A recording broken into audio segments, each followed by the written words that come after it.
Johnny Dollar. Toby Tetrick, Johnny, over here at Northeast Indemnity. Well, good for you, Toby. Now, what's that supposed to mean? Just that I always have liked the nice big fees that company of yours hands out on cases.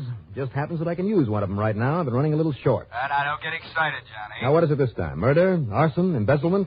Well, it's... Oh, come on, Toby. What is it? Well, as a matter of fact, it's a robbery. Well, fine. If I'm lucky, if I latch onto the loot, whatever it is, I'll collect my usual commission and be loaded again. Johnny... So tell me all. Now, what's the amount of the loss, Well, that's the trouble. It's only $5,000. $5,000? Cash. Well, it was only... Why, you're kidding me, I hope, huh? Nope. Sorry. That's the full amount. Oh, now look, Toby, that doesn't make sense. Robbery never makes sense. Well, how much of a commission can I possibly pick up on a loss of only 5 G's? Johnny... Now, I don't mean to sound money hungry. Well, of course I really am. But look at it this way. If I tie myself up with this piddling little case, I might have to pass up something really lucrative. Listen, Johnny, it happened right here in Hartford, and it just happened. And from what little I know about the circumstances, it ought to be a lead pipe cinch for you. Oh, sure, they all are. Yeah, but if you're not tied up with anything else at the moment, oh, come on, at least take a cab on over here and talk about it, huh? Okay, Toby, just to keep you happy.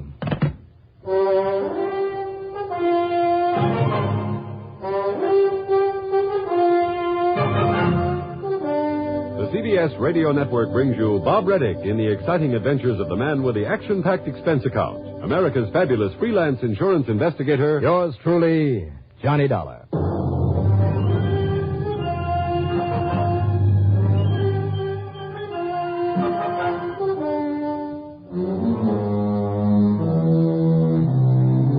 Expense account submitted by Special Investigator Johnny Dollar to Northeast Indemnity Associates, Home Office, Hartford, Connecticut. Following is an account of expenses incurred during my investigation of the earned income matter.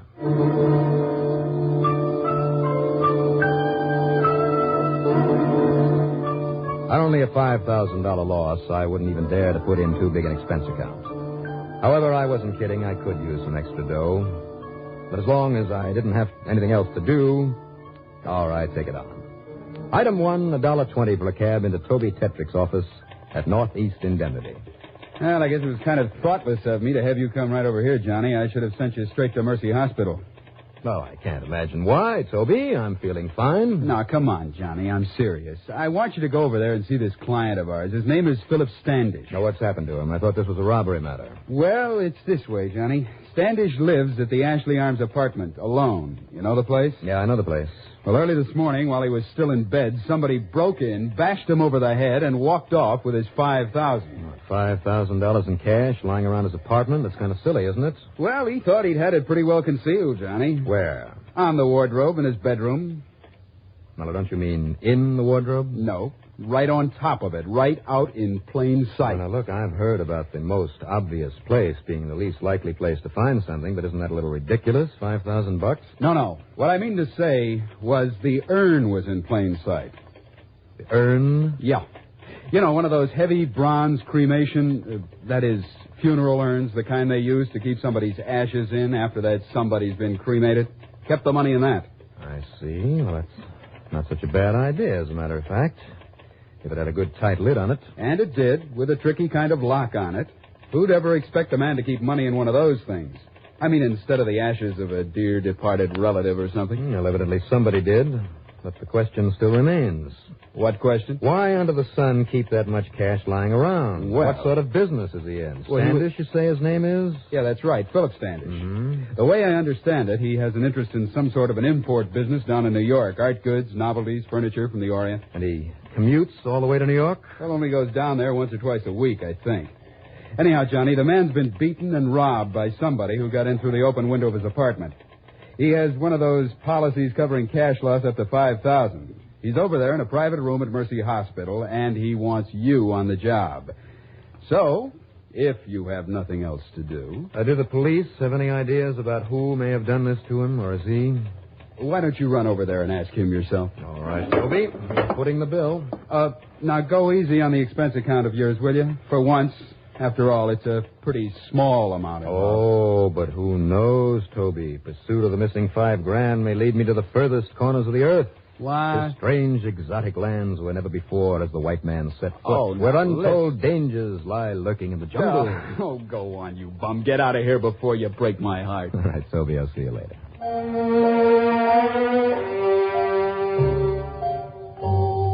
Item 2, 75 cents for a cab to Mercy Hospital. Philip Standish, a rather good-looking man of about 50, had taken a beating, all right. The back of his head was taped up with a heavy bandage. There was a splint on one of his arms. But he was still very much alive. The police? No, Mr. Dollar, I want you to handle this. But why? If you were beaten and robbed, it's a police matter. But what can they do? That is, with no clue whatsoever as to the man who did this to me. The man? All I've been able to tell them is that somebody came into my bedroom through the open window, beat me up this way, then left with the urn containing the money. Then you've told them? Yes, of course. Do you expect me to run this man down for you? Well, yes, I do. You're sure it was a man? Huh? Yes, of course I am. Because you recognized him, maybe? Yes, Mr. Dollar. You're sure? Absolutely. But that you didn't tell the police? No. Why not? Because it would only bring out of my past something I prefer not to have known. It's something I wouldn't want publicized. Keep talking, Mr. Standish. Well, now, this must be absolutely confidential, Mr. Dollar. All right. That's the reason I asked to see you. Go on. Well, 15 years ago, I served a short prison term. For what? Oh, it was a ridiculous thing I did, utterly stupid, but I signed another man's name to a check, and, well, I paid for it. I see. Now, my cellmate, while I was in prison, was a man by the name of Thomas Slade. Tommy Slade? What? Well, that kind of rings a bell. Now, what was he in for? Illegal liquor, narcotics, something like that? Wasn't he in the headlines sometime or other for shooting a man? Frankly, Mr. Dollar, I don't remember. He was a tough and dangerous sort, though. I see. And I remember that one day in our cell, we talked, among other things, about places to hide the loot from a job. You plan to resume a career in crime after you got out? Oh, good heavens, no. But that's all the people in a place like that talk about. Crime and past and possibly future. Go on. Well, anyhow, it was Slade who suggested this funeral urn. A place even an experienced criminal would never think of or want to tamper with. And so, ever since I got out, that's where I've kept whatever money I've had. Friends, people who've seen it, have suspected nothing, have sympathized over my loss of a dear one. And I've encouraged that illusion. Why not keep your money in a bank? Well, that's silly of me, I know, but ever since the foolish thing I did with that check, well... Suppose you were to accumulate a real sizable sum. Well, to be honest about it, there is considerably more than $5,000 in that urn. Well, the insurance only covers it to $5,000. Right. Now, I must have it back, Mr. Dollar. And if you can get it for me, I'll pay you far more than your insurance company will. Well, now, that's an inducement. Frankly, I thought it would be. What's the matter with him? Well, my head doesn't feel too great. And you take it easy. Now, you figure that Tommy Slade is the only one likely to know that that's where you kept your money? Oh, I'm sure of it. I'm also sure that, although I've tried to avoid him over the years, he's kept track of my whereabouts. All right, now how to find him? Well, it shouldn't be too difficult. He lives in Los Angeles, in West Los Angeles, California. Oh? His address is 1308 Pandora Avenue. Now, I know that section of L.A. pretty well, Mr. Standish. You think he'd simply haul that urn back out there? Well, why not? You know that if I were to pursue him or alert the police, it would only give him opportunity to bring up that part of my past that I've tried so hard to live down. Wouldn't he be more likely to simply yank the dough out of the urn and then toss it away? No. In the first place, it will take him some time and skill to find the clever way in which I've locked in the threaded plug in the top of it. Now, even so... And knowing Slade, I'm certain he wouldn't risk giving away the secret of the urn by letting some mechanic or machinist open it up for him. Now, don't forget, Mr. Dollar, that if the police have given this robbery to the papers, anyone seeing the money in that urn would spot him immediately as a thief. You have a point there. What's more, certainly no one would try to steal a thing like that from him. So he has no worries about the safety of the money. I suppose you're right. But somehow, Mr. Dollar, you must find him. Get that urn away from him and bring it back to me.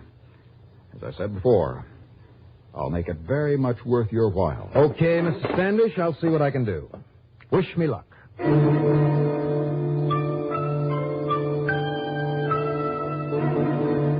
Expense account item 3, another 6 bits. This time for a cab to police headquarters. There I asked Sergeant Jimmy Wormser if he could somehow get me a flyer on one Tommy Slade. Oh, what's the matter with this one right here on the top of my desk? It'll do fine. How come, Sergeant? Well, it came in with a little note from the boys out on the West Coast one day last week. What, he's on their wanted list out there? No. The note just said he was headed this way. On account of his record, the boys in L.A. thought we'd like to keep an eye on him while he's here in Hartford. Oh, did he arrive? Yeah, and we kept an eye on him. But all he did was fool around for a couple of days, and he did pay a visit to the Department of Health. Oh, why? Well, something about a permit to carry somebody's remains back to California. Now, what do you know? And would you say this picture is a good likeness? Yeah, perfect. Good. I'm sorry I can't let you have it, Dollar, but I think we better keep it here in our files. I can have a photostat made if you like. No, that won't be necessary. But if you've been keeping tabs on him, where'll I find him? Oh, well, that's a good question. You like train rides?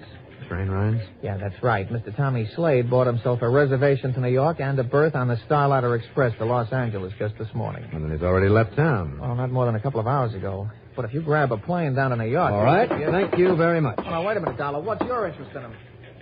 You know something, Sergeant? I'm not absolutely sure. What? Not yet, anyway.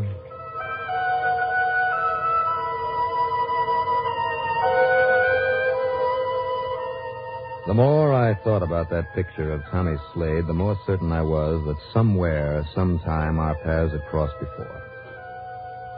Item 4, $6.50 for a fast, and I mean fast taxi out to Bradley Field. I was lucky. So item 5 is $8 even for a plane to New York that took off almost immediately. Item 6, $5.70 for a cab into the railroad station. And then item 7, $209.35 train fare. I boarded the Starlight Express only seconds before it began the long journey westward. And after settling down in my roomette, I suddenly realized that I had no proof at all the man I was looking for was even aboard this train. However, a $2 tip to a porter, that's item 8, took care of that. Yes, there was a man by the name of Slade on board, also in a roomette, just one car in front of mine. All right. Now all I had to do was to make sure it was Tommy Slade, that he looked like the picture I'd seen at police headquarters, and more important, that he had the bronze urn with him. At cocktail time, somewhere out in the middle of Ohio, I joined the mob in the club and observation car, but I saw no sign of anybody who even remotely resembled the man in the picture. But then, as I walked into the dining car... If you don't mind sharing a table with another single gentleman, sir... Not a bit, steward. Fine, I can seat you immediately. This way, please. Take care of table 7, Waldo. Amos, your table's ready for the check. Do you mind if this other gentleman sits with you, sir? Why should I? Sit down, mister. Make yourself comfortable. Thanks. Here's a menu, sir. Thank you, steward. Now, let's see. My name is Slade, Tom Slade. Well, how are you, Mr. Slade? My name is Harry Walker. Walker, huh? That's right. Going all the way to the coast? Yeah. What about you? Well, at the moment, I'm not sure. Are you making it funny? No, not a bit. I just haven't planned that far ahead. Haven't I seen you somewhere before? Me? Not that I know of. Why? Oh, I just wondered. Now, let's see what's on that menu. Yeah, you do that.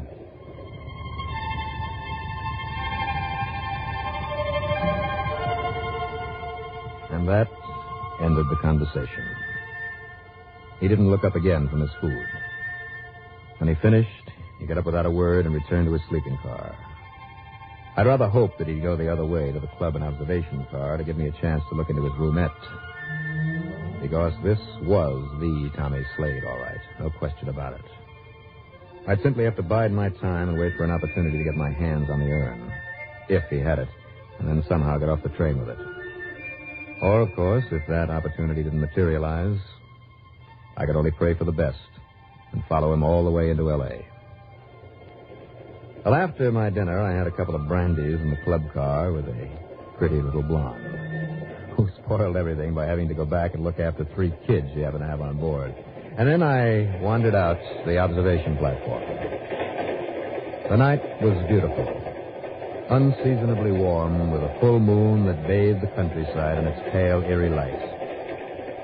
This was quiet, peaceful farmland country. The smell of the clean, freshly turned earth had an almost intoxicating effect on me, and I dozed off for a while. How long I slept, I'll never know, because I was rather rudely awakened by a cloth or coat or something wrapped suddenly about my head, and then a blow on top of it that knocked me out. Oh! All right. Okay now, buddy. Now you're going over the side.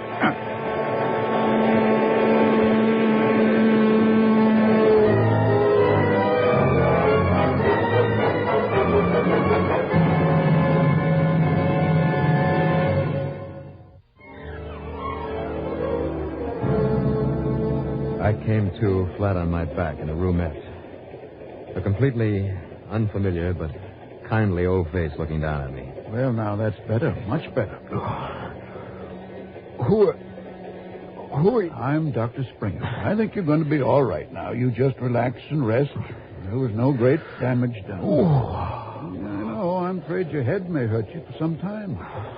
You have a rather nasty bump there. What happened, Doc? I was hoping you'd be able to tell me that. According to the conductor, as he was making his rounds, he stepped out on the observation platform, and he saw a man leaning over you. The man said something about your apparently having fallen from your chair out there. And I hate to think of what might have happened to me if that conductor hadn't come along. What'd you do, faint or what? There is a trace of alcohol on your breath. Now, believe me, that had nothing to do with it. Oh. Now, why don't you just lie here until you feel better? And I'll drop by again a little while to make sure you're comfortable. Look, Doctor, does the conductor know who that man was? The man who was leaning over me? Well, I'm afraid he just shouted at the conductor and walked on by him so quickly. Well, I think I know who it was. Thank you, Doctor. How much do I owe you? Not a thing, my boy. Now, you just rest. And I'll drop in on you later. Right.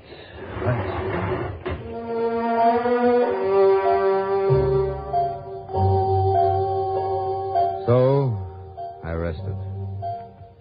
For all of 5 minutes. By the end of that time, I was all fired up to settle accounts with Tommy Slade immediately, once and for all. But as I walked forward into the next car full of sleeping passengers, I realized I'd better take it easy, use my head. What there was left of it. And then I saw that the door of Slade's roomette was wide open. Not even the curtains were drawn across it. It was empty. Except there in the corner, the heavy bronze urn. I glanced around to make sure I was alone, and then I slipped in and I looked it over. The tiny crack between the lid and the body of it had been pried at, but it very obviously hadn't been opened. I was about to pick it up and carry it back to my own roomette. I thought you'd try this, Dollar. Oh? Well, I'd ask you in here, Tommy, if there was room for both of us. As it is, if you'll just move aside. All right, drop that urn unless you want a couple of slugs in you. Oh, I see. You have a silencer on that gun. That's right. Well, that's good planning. Now, let's see if I can hear it through this door. I'll kill you. Oh, that slug must have been the armor-piercing kind. It came all the way through that door and narrowly missed me. That one was too close to the lock, but the train was slowing down. Now, listen. If you think it's easy to break through 2 layers of a Pullman car window, well, it isn't. As for climbing out through the jagged glass loaded with that hunk of bronze, but somehow I made it.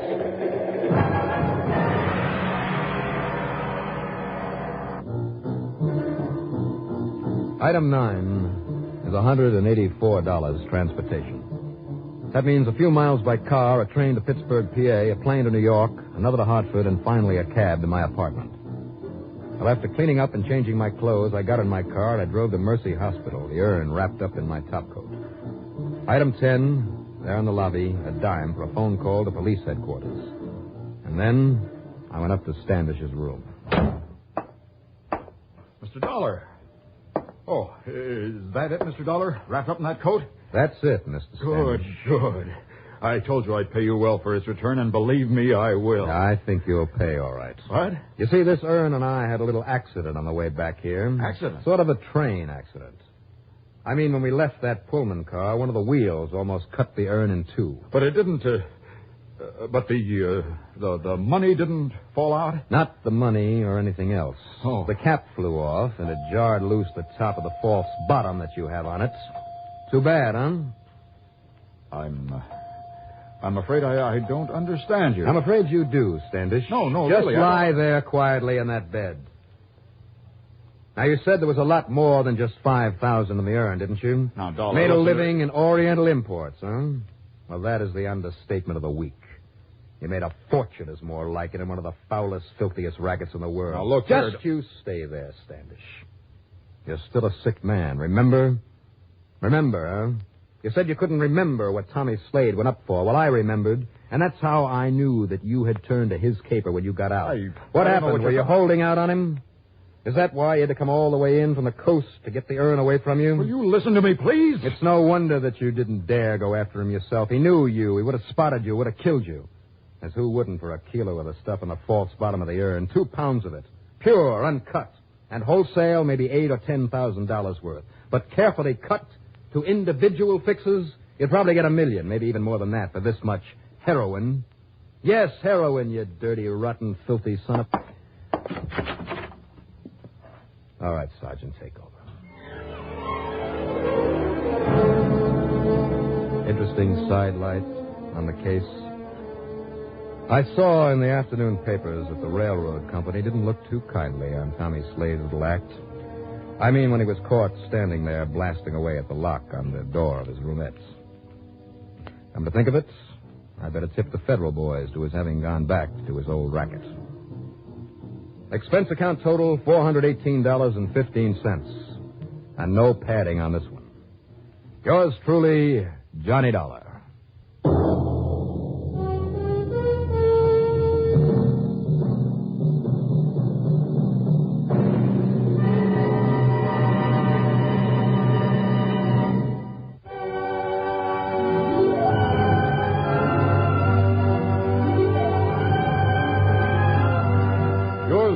Johnny Dollar, starring Bob Reddick, is written by Jack Johnstone. Produced and directed by Bruno Zerato Jr. Musical supervision by Ethel Huber.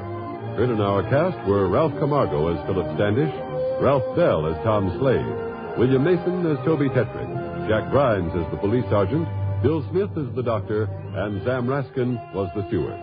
Be sure to join us next week, same time, same station, for another exciting story of yours truly, Johnny Dollar. This is Art Hanna speaking.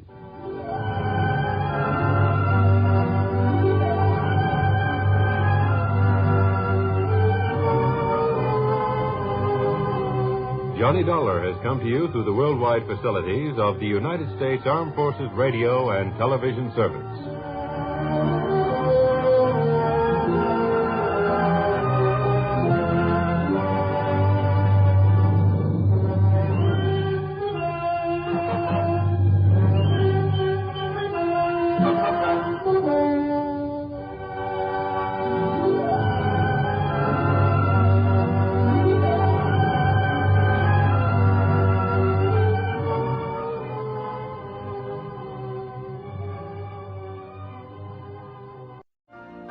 You've been listening to the OTR Gold Network.